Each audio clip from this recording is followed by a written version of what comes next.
सकाळी सकाळी मस्त आलू आणि वाटाणे टाकून मिक्स आलू वाटाण्याची भाजी बनवून घेतली आणि डब्बा भरासाठी बुलबुल अशी मला मदत करत होती. इथे आपल्या पप्पाचा छान असा टिफिन तिनं भरून घेतला आणि नंतर मीच्या पप्पाला आणि मला जेवण घेतलं. जेवण करून मी निघून गेली कामासाठी. तिकडून आल्यावर पाहतो तर घरामध्ये जसंच्या तसंच पोरांनी राडा करून ठेवलेला होता. ते मी ब्लँकेट वगैरे छान असं घडी करून घेतलं आणि घर पूर्ण बेडशीट वगैरे छान अशी करून घेतली. कारण तर आमच्या घरी येणार होते पाहुणे. त्याच्याच धावपळीमध्ये माझं हे साफ करणे ते साफ करणे सुरू होतं. मला माझ्या माहेरकडचे पाहुणे राहो की माझ्या सासूरकडचे राहो, मला येणार आहे म्हटलं की मला खूपच त्यांची आतुरता वाटते.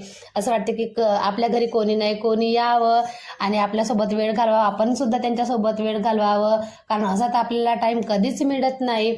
हे सगळं मी उचल वाचल करून घेतलं आणि टी टेबलवर सगळा राडा पडलेला होता वस्तूंचा, तो सगळा बाजूला सारून घेतला आणि सगळं घर छान असं साफ करून घेतलं. त्याच्यानंतर माझं लक्ष गेलं ह्या बेडशीटकडे. हे मी ऑनलाईनवर बेडशीट मागवली होती. ते किती सुंदर दिसत होती. मला वाटलं नाही की इतकी सुंदर ते बेडशीट येणार. खूप सुंदर आली आणि खूप छान दिसत होती ते बेडशीट. नंतर मी घर साफसूफ करून घेतलं आणि पोचा लावून घेतला. सगळं घर साफसूफ केल्याच्या नंतर फायनली आमच्याकडे पाहुण्याचा येण्याचा वेळ झालेला होता. मग आमच्याकडे आले पाहुणे. आल्याच्या नंतर मी तांदूळ जे होते ठेवलेले होते ते टिफिनमध्ये भरून घेतले.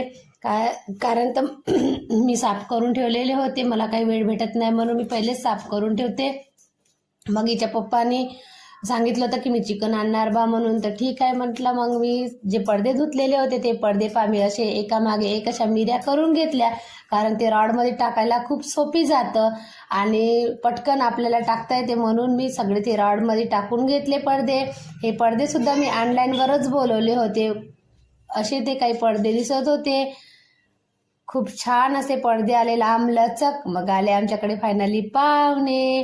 भाऊजी, ताई आणि पल्लू आणि हर्षू हे चौघे जण 2 गाड्यांनी आले. मग मी स्वयंपाक बनवून ठेवला होता. जेवण वगैरे करून ते निघून गेले आणि दुसऱ्या दिवशी जे मी पार्सल मागवलं होतं तो पार्सलवाला आला. चला भेटू दुसऱ्या ब्लॉग.